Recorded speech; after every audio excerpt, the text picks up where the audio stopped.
Hello મારા બોર્ડના વિદ્યાર્થીઓ, ધોરણ 12 ગુજરાતી પ્રથમ ભાષાનું આ માર્વેલનું પેપર સેટ નંબર 3 છે. તો આજે આપણે એની તૈયારી કરીએ. તો ચાલો શરૂ કરીએ છીએ. સૌ પ્રથમ આપણે નવી પેપર સ્ટાઇલ પ્રમાણે વિભાગ એ ના એમસીક્યુ જોઈ લઈએ. વિભાગ એ પહેલો એમસીક્યુ છે, વિકલ્પ છે ઈશ્વર દેવ બનીને ક્યાં વિરાજે છે? તો ઈશ્વર દેવ બનીને દેહમાં દેવ તું, તત્વમાં તેજ તું. તો જવાબ આવે દેવ. કળિયુગના માથા ઉપર શું હતું? તો જવાબ આવે ધગધગતા અંગારા ભરેલી સગડી. ત્રીજો વિકલ્પ છે લક્ષ્મણે ઉર્મિલાને શેનું બિરુદ આપ્યું હતું? તો જવાબ આવે બ સુરાત મજા. વિદ્યાર્થી મિત્રો, ફક્ત બ લખી દેવાનું નથી, જવાબ આખું લખવાનું છે. આગળનો પ્રશ્ન છે નીચેના આપેલા પ્રશ્નોના માંગ્યા મુજબ ઉત્તર લખો. પ્રત્યેકનું 1 ગુણ. ચોથા નંબરનો પ્રશ્ન છે નિરંજન ભગત લિખિત કયું કાવ્ય તમારા અભ્યાસક્રમમાં છે? જવાબ છે પથ્થર થરથર ધ્રુજે. પાંચમો પ્રશ્ન ભાણી કાવ્યના કવિનું નામ જણાવો. પાંચમો જવાબ છે ઇન્દુલાલ ગાંધી. છઠ્ઠો પ્રશ્ન છે નરસિંહ મહેતાએ પ્રભાતિયા માટે કયો છંદ વાપર્યો છે? તો જવાબ છે ઝૂલણા છંદ. આગળનો પ્રશ્ન છે કે નીચેના પ્રશ્નોના એક વાક્યમાં ઉત્તર આપો. પ્રત્યેકનો 1 ગુણ છે. આમાં તમારે બેઠા માર્ક્સ લેવાના હોય. 7 નંબરનો પ્રશ્ન છે દમયંતી પોતાના પિતા આગળ કઈ મૂંઝવણ વ્યક્ત કરે છે? તો જવાબ છે દમયંતી પોતાના પિતા આગળ મંડપમાં પોતાને 5 નળ દેખાતા હોય, સાચા નળને કઈ રીતે ઓળખવા એ અંગેની મૂંઝવણ રજૂ કરે છે. મિત્રો 3 વાર તમે બોલો, તમને યાદ રહી જશે. 8 નંબરનો પ્રશ્ન છે ધના ભગત હૃદયમાં શી ધારણા બાંધે છે? ધના ભગત હૃદયમાં ધારણા બાંધે છે કે જેઓ પ્રભુ ભક્તિ માટે જ જીવે છે એવા અનેક સંતોનો પ્રભુએ ઉદ્ધાર કર્યો છે. પ્રશ્ન નંબર 9 શ્યામ રંગ સમીપે ન જવું એટલે? શ્યામ રંગ સમીપે ન જવું એટલે તમામ શ્યામ રંગની વસ્તુઓનો ત્યાગ કરવો. 10મો પ્રશ્ન છે પોતાને વનમાં જવા માટે લક્ષ્મણ ઉર્મિલાને કયું કારણ બતાવે છે? જવાબ છે પોતાને વનમાં જવા માટે લક્ષ્મણ ઉર્મિલાને વનમાં રામ સીતાની સેવા કરવાનું કારણ બતાવે છે. આગળનો પ્રશ્ન છે 3-4 વાક્યમાં ઉત્તર લખો. 11 નંબરનો પ્રશ્ન છે છેલ્લું દર્શન એવું કવિ શા માટે કહે છે? તમારે શરૂઆતમાં લખવાનું છે છેલ્લું દર્શન. લેખક જયંતભાઈ સુખલાલ કોઠારી અને સાહિત્ય પ્રકાર આસ્વાદ લેખ. જો કે આ તો ગદ્યમાં આવે, પણ જો કદાચ આવી રીતે પણ પૂછાઈ જાય પદ્યમાં તો તમારે આવી રીતે લખવાનું છે. અને જવાબમાં તમારે પ્રસ્તાવના બનાવીને લખવાનું છે કે છેલ્લું દર્શન કાવ્યનો વિષય પત્નીનું મૃત્યુ છે. કવિ મૃત્યુને કરુણ ઘટના કે બનાવ તરીકે નહીં પણ માંગલિક પ્રસંગ હોય એમ મનાવવા જણાવે છે. છેલ્લું દર્શન કાવ્ય શેષના કાવ્યોમાંથી લેવામાં આવેલું શેક્સપિયરિયન પ્રકારનું સોનેટ છે. કવિના પત્નીનું મૃત્યુ એ કાવ્યનો વિષય બનાવ્યો છે. આવી રીતે તમારે પ્રસ્તાવના લખવાની છે. પત્ની મૃત્યુ પામી છે. મૃત્યુનો પ્રસંગ એવો છે કે જગતની નશ્વરતાનું ભાન કરાવે છે. પત્નીનું સૌંદર્ય જે અંત સુધી વિકસતું રહ્યું હતું તે કદી નાશ પામ્યું નથી. છેલ્લી ક્ષણ સુધી એનું દર્શન એને જ કવિ કર્તવ્ય અને જીવનની કૃતાર્થતા સમજે છે. પત્ની હવે બીજી વાર આ જ સ્વરૂપે જોવા મળવાની નથી, માટે છેલ્લું દર્શન એમ કહે છે. 12 નંબરનો પ્રશ્ન છે ઓલિયાની માનવતા ઇન્સાનિયત દર્શાવો. તો ચાલો જવાબમાં આપણે સૌ પ્રથમ તો પ્રસ્તાવના લખવાની છે. તો પ્રસ્તાવના આપણે આવી રીતે લખી શકીએ કે પથ્થર થરથર ધ્રુજે નિરંજન ભગત રચિત ઉર્મી કાવ્યમાં કવિએ આ દુનિયાના ન્યાય તોડનારા કહેવાતા ડાહ્યાજનોને જાણે માર્મિક ભાષામાં ન્યાય તોડ્યો છે. મિત્રો આવી રીતે પ્રસ્તાવના લખશો તો તમારી ઇમ્પ્રેશન સારી પડશે. કારણ કે તમે જો ગાઈડ કે અપેક્ષિતનો જવાબ ફક્ત લખતા હોય તો તમે પ્રસ્તાવના શરૂઆતમાં લખો તો એની છાપ સરસ પડી શકે છે.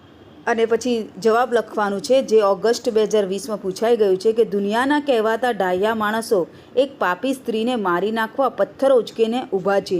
ત્યાં એક ઓલિયો સંત માનવતાવાદી અભિગમથી આખી ઘટનાને નવો વળાંક આપે છે. તે કહે છે કે જેણે એકે પાપ ન કર્યું હોય તે પહેલો પથ્થર ફેંકે. આ વાત સાંભળીને પથ્થર લઈને ઊભેલા દરેકના હૃદયમાંથી માનવતા પ્રગટી. સૌ ભોટા પડ્યા. ઓલિયાની માનવતાએ દરેકના હૃદય ખોલી નાખ્યા. આમ પ્રસ્તુત કાવ્યમાં માનવતાનો સંદેશ રજૂ થયો છે. બા એકલા જીવે કાવ્યના કવિ સબરીને કેમ સાંભળે છે, યાદ કરે છે? તો ચાલો, તમારે જવાબની શરૂઆત આવી રીતે કરવાની છે. કાવ્ય 20 બા એકલા જીવે, મુકેશ જોશી, અને કાવ્યનો પ્રકાર બી લખી શકો છો, ગીત કાવ્ય. પ્રસ્તાવના મેં અહીંયા બનાવી છે. જો તમે ગમે તો તમે લખજો, કારણ કે આ લખવાથી તમારી ઇમ્પ્રેશન ખૂબ જ સારી પડશે. કે બા એકલા જીવે મુકેશ જોશી રચિત ગીત કાવ્યમાં બે પેઢી વચ્ચેનું અંતર બતાવ્યું છે. આ ગીત કાવ્યમાં સંતાનો હોવા છતાં એકલવાયુ જીવન જીવતા બાની વ્યથાને વાચા આપી છે. કવિએ રૂપક અલંકાર દ્વારા બાની વેદનાને હૃદયસ્પર્શી રીતે મળી છે. જો તમને આ ગમ્યું હોય તો તમે લાઈક કરજો, જેથી આવી રીતે હું કંઈક નવું કરી શકું. અને પ્રસ્તાવના ખાસ યાદ રાખજો, કારણ કે તમારી પાસે સમય ઓછો હોય છે અને વાંચવાનો સમય એટલો વધારે હોય છે કે તમે આ બધી વસ્તુ બનાવવા બેસો તો નહીં ચાલે. એટલે તમે આ વાંચી લેજો. કવિ શબરીને સંભાળે છે એટલે કે યાદ કરે છે, કારણ કે વર્ષોથી શ્રી રામના દર્શન માટે ઝૂરતી સબરી રોજ રોજ બોર વીણી લાવતી, તેને ચાકતી, જેથી શ્રી રામને ભોજનમાં ધરવાનું એક પણ બોર ખાટું ન નીકળે. શબરીની વર્ષોની તપશ્ચર્યા ફળી શ્રીરામ તેની ઝૂંપડીએ પધાર્યા. તેના એઠા બોર આરોગ્યા. શ્રીરામના દર્શનથી સબરી ધન્ય થઈ ગઈ. જ્યારે વર્ષોની એકલતામાં સંતાનો માટે ઝૂરતી બાના જીવનમાં સુખદ ક્ષણ ક્યારે આવી નહીં. શબરીની વેદના કરતાં બાની વેદના વધુ છે એમ કવિ કહે છે. 14મો પ્રશ્ન છે, હરિ કયો વેશ ધારણ કરીને આવ્યા હતા, તેમણે શું જોયું? કાવ્ય 5 રામબાણ. કાવ્ય પ્રકાર પદ અથવા ભજન. કવિ ધના ભગત. અને પછી તમારે પ્રસ્તાવના લખવાની છે કે રામબાણ એટલે પ્રભુની ભક્તિ રૂપી બાણ. રામબાણ પદમાં કવિએ ધ્રુવ, પ્રહલાદ, શુકદેવ, મીરા, નરસિંહ જેવાને રામબાણ વાગ્યા તેની વાત આ પદમાં કરવામાં આવી છે. અને પછી તમારે જવાબ લખવાનું છે કે હરિ શા માટે આવ્યા, તેણે શું જોયું? તો હરિ મયુરધ્વજ રાજાની પરીક્ષા કરવા આવ્યા. તેમણે જોયું તો રાજાએ મસ્તક પર કરવત મૂકી, છતાં રાજા ભક્તિથી વિચલિત થયા નહીં. આથી હરિએ મયુરધ્વજનો ઉદ્ધાર કર્યો. અને આવી રીતે પણ લખી શકાય કે હરિ મયુરધ્વજ રાજાનું મન હરી લેવા માટે બ્રાહ્મણ વેશે આવ્યા હતા. તેમણે રાજાનું દક્ષિણાંક કસોટી રૂપે માંગ્યું. પળની પણ રાહ જોયા વિના મયુરધ્વજ એટલે કે મોરધ્વજ રાજાએ પોતાના મસ્તક પર કરવત મૂકી. હરિએ આ દ્રશ્ય જોયું ને એની ભક્તિથી પ્રસન્ન થયા. આગળની સૂચના છે, સવિસ્તાર ઉત્તર લખો. 15 નંબરનો પ્રશ્ન છે, અખિલ બ્રહ્માંડમાં પદમાં કવિ નરસિંહ મહેતા પરમ તત્વને શી રીતે સમજાવે છે, અથવા જુઓ ગઝલનું તમારા શબ્દોમાં ભાવ દર્શન કરાવો. આ બંને પ્રશ્નોમાંથી તમે કોઈ પણ એક લખી શકો છો અને સારી રીતે પ્રસ્તાવના લખીને વિસ્તૃત લખવાનું છે. તો ચાલો આપણે શરૂ કરીએ છીએ. મોસ્ટ આઈએમપી પ્રશ્ન કહેવાય એવું, અખિલ બ્રહ્માંડમાં પદમાં નરસિંહ મહેતા પરમ તત્વને શી રીતે સમજાવે છે? માર્ચ 2020, 22 અને ઓગસ્ટ 20 3 વાર પૂછાઈ ગયેલું પ્રશ્ન છે. તો અખિલ બ્રહ્માંડમાં પદ દ્વારા પરમ તત્વને કાવ્યત્વ અર્પતા નરસિંહ મહેતા કહે છે કે સમગ્ર બ્રહ્માંડમાં એક શ્રીહરિ જ સર્વવ્યાપી છે, પરંતુ સૌને એ જુદા જુદા રૂપે દેખાય છે. કવિ કહે છે, હે ભૂધરા, હે કૃષ્ણ, તું સર્વવ્યાપી છે. જેમ કે પવન તું છે, પાણી તું છે, ભૂમિ તું છે, તું જ આકાશમાં વૃક્ષ થઈને વિસ્તરી રહ્યો છે.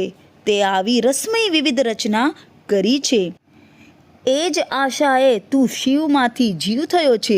વેદ એમ કહે છે કે કનક અને કુંડળ એ બેમાં કોઈ ફરક નથી. કનક એટલે કે સોનામાંથી અનેક ઘાટના અલંકાર બનાવીએ, પણ એ દરેક ઘાટમાં સોનું જ હોય છે. આ વાતને શ્રુતિ અને સ્મૃતિ પણ સાક્ષી પૂરે છે. પણ પરમાત્મા વિશે વાત કરતા ગ્રંથોએ ગરબડ કરી છે, મૂળ વાત કરી નથી. પરિણામે જેને જે ગમે તેને જ પૂજે છે. મન, વચન અને કર્મથી એને જ સત્ય માની લે છે. પરંતુ કવિ નરસિંહ મહેતા કહે છે, વૃક્ષમાં બીજ તું અને બીજમાં વૃક્ષ પણ તું છે. એ બેમાં ભેદ છે, છતાં એની ભેદરહિત સ્થિતિ અહીં રજૂ કરી છે. અંતમાં નરસિંહ મહેતા સૌને કહે છે, સત્ય તો એ છે કે મનથી શોધ કરતાં સમજાયું કે પ્રીત કરવાથી જ પરમાત્મા પ્રગટ થશે. પરમાત્માનો સાક્ષાત અનુભવ કેવળ પ્રેમ ભક્તિથી જ થઈ શકે છે. ગ્રંથે ગડબડ કરી, વાત નવ કરી ખરી. આ પંક્તિ પર તમે લખી શકો છો વચ્ચે.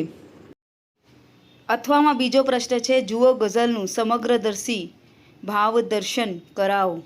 જે આગળ પૂછાઈ ગયેલું છે, તો આ તમે તૈયાર કરી નાખજો.